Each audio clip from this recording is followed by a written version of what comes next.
And when it comes to our own technology for interstellar travel, what are your thoughts on when will we achieve that? Or is it even possible for us?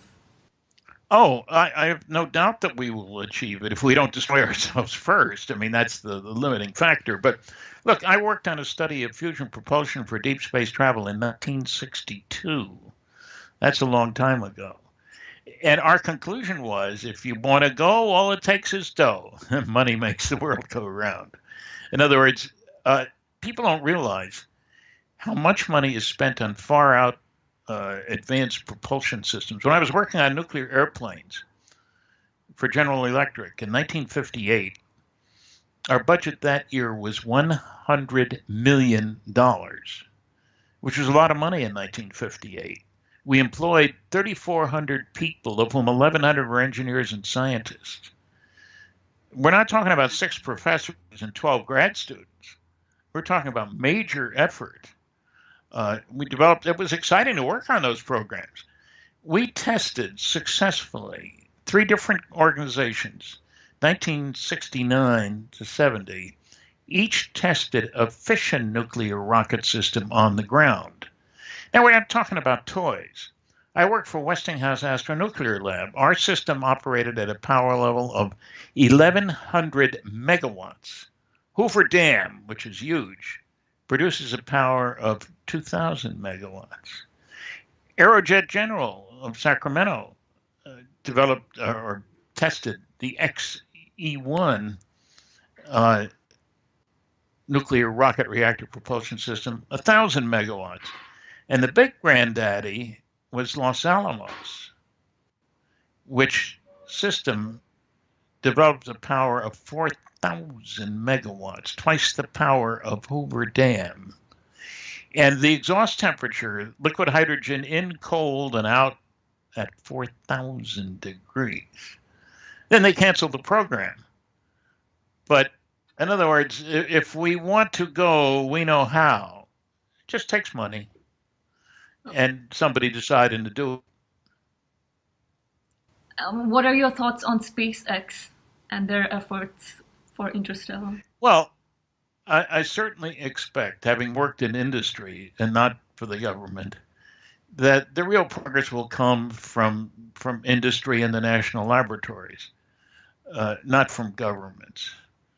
If you want to get a job done, go to a company that can build it. You want to go airplanes, you go to Boeing and McDonnell Douglas.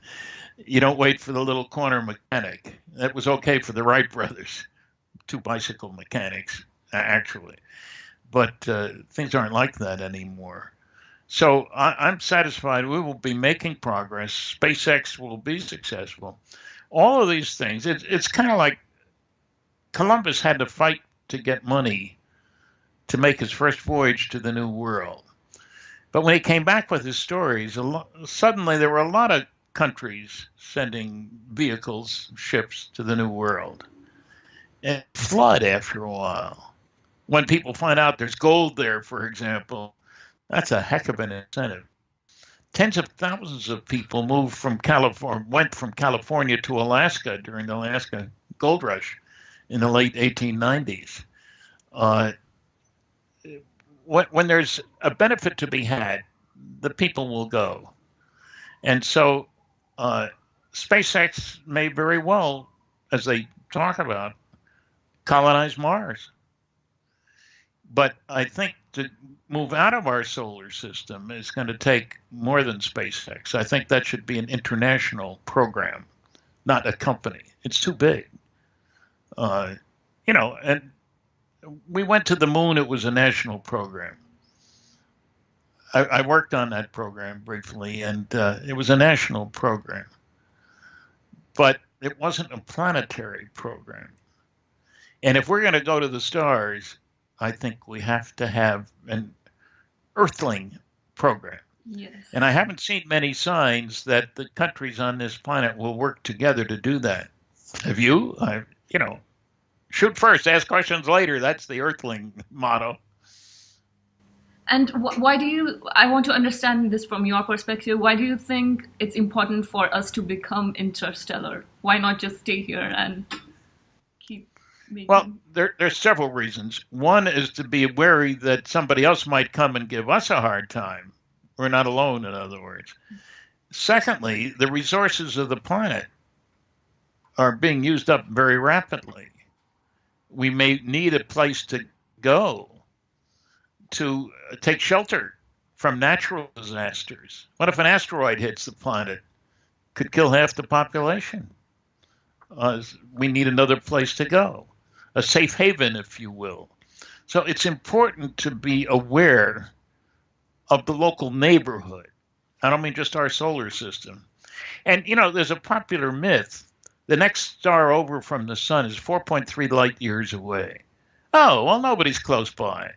Well, I mentioned there are 10,000 stars within 100 light years. Some of them have neighbors well under a light year away. And your travel is more likely to be to the nearest ones than it is to the farthest ones. You know, so we're part of a larger picture. Now they may have rules out there. Don't bother the idiots while they make a mess out of their planet.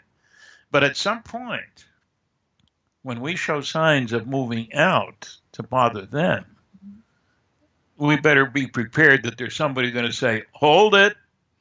You're not welcome out here until you demonstrate that you can obey the rules.